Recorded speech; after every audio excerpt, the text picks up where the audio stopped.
Hi, and welcome to episode 4 of Kronos Talks. In the last episode, we talked about one of the biggest purchases that people make in their lives, buying a car. Today, I want to take a look at the other end of the spectrum, those small purchases that you make, but as a habit, on a routine basis. We'll look at the math behind if you make a certain purchase once a week, how much is that going to add up to over the course of your life? Then, we'll take a look at a specific example from my own life. Let's get started.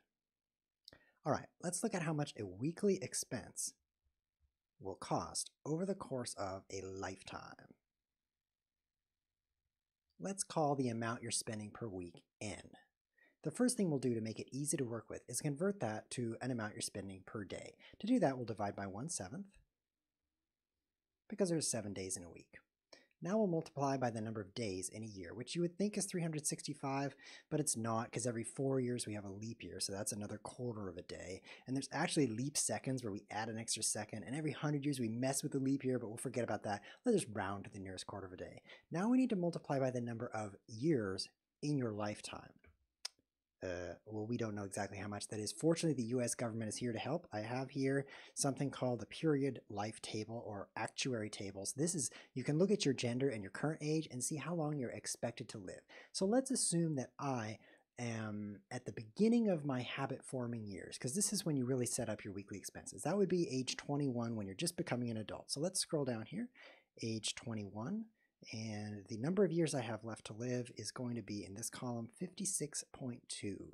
It's a little bit dismal to think, oh, okay, after 56 years I'll be dead. But fact is, we all have a limited lifespan, so we have to face the facts. 56.2, and that is years in a lifetime. So let's recap here. N is the amount we're spending per week. Divide by 7 to get the amount we are spending per day. Then divide by the days in a year to get the amount we're spending per year, and then years in a lifetime. This is how much it costs over the course of a lifetime to have a weekly expense. Let's get the calculator out and see what this is. Starting from the right, 56.2. That's not 56.2. There we go.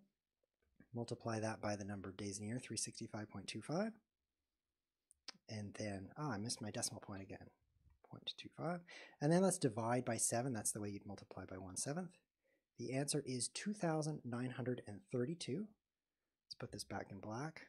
2,932 times N. This is about equal to 3,000 N, which is a very nice number to use as a reference. 3,000 is a great multiplier because it's easy to do in your head. Imagine if you're spending $5 a week on something. You simply triple it, 15, and then say 1,000. 15,000. That's how easy it is to multiply by 3,000. But unfortunately, we're not all 21, so we don't all have the same life expectancy. If you're under 30, I would recommend using that multiplier. But if you're in your 30s, 40s, or 50s, I would recommend using 2,000 as the multiplier. It's also very easy to do in your head. Just double the number and then say 1,000. If you're in your 60s or above, congratulations, you can no longer die in your 40s, so you actually have a longer life expectancy than you'd think. But for that age, I'd recommend a 1,000 multiplier. So simply take the number and say 1,000 afterward. Now let's take a look at a specific example from my own life. So one of my weekly expenses in my personal life is going out to eat with my coworkers. Once a week, I and my coworkers all go out to eat together as a group.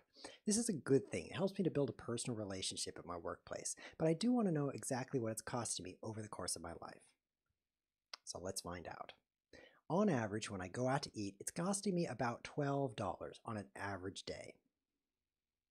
But that's actually not the cost of going out because I have to eat lunch either way. So if I don't go out, I still need to pack a lunch to eat on that day. And that would cost me perhaps about $5 on average. So we could subtract that out. And the result is $7. So this is $7 per week. We simply need to multiply by 3,000 to get the lifetime number. And that is going to be 21 because we take 7, multiply by 3, and then 1,000. $21,000. This seems like a huge amount of money, but there's a few things to keep in mind. First of all, it's over the course of a life. So because my life is still hopefully relatively long, it's going to be spread out over a long time. The second thing is I'm not considering the impact of inflation here. That's actually because I don't need to. 10 years from now, I'll be spending a little bit more for my lunch because my dollar has less purchasing power. However, that dollar in the future has less purchasing power for anything else. So if you spend some time thinking about it, you'll realize you don't actually need to consider inflation if you just think of it as $21,000 in today's dollars as your total expense over the course of your life. The third thing that we're not looking at here is the opportunity cost. If I took the money and I invested it somewhere else, could I earn a better return? Well, maybe I could, but we don't know what that return would be. So I'm actually just going to say that that money is just piling up, earning nothing, except it's keeping up with inflation, which is why we're able to ignore inflation. So overall, this is maybe a naive approach, but it's definitely a good rule of thumb. $21,000 to go out to lunch with my friends. Maybe it's worth it. Well, I hope that was useful to you. The takeaway is, if you're under 30, use a 3,000 multiplier to convert a weekly expense to a lifetime expense. If you're under 60, use 2,000, otherwise use 1,000. But at the end of your life, it doesn't really matter because you're dead. So wait, what's the actual point here? In my opinion, saving up your money in order to die with it doesn't really seem like a good purpose to me. So in the next episode, I want to talk about how this can actually improve your life and what we're actually trying to do here by looking at these numbers. If you enjoyed the discussion today, please consider subscribing to the YouTube channel. I'm Kronos. Thanks for watching.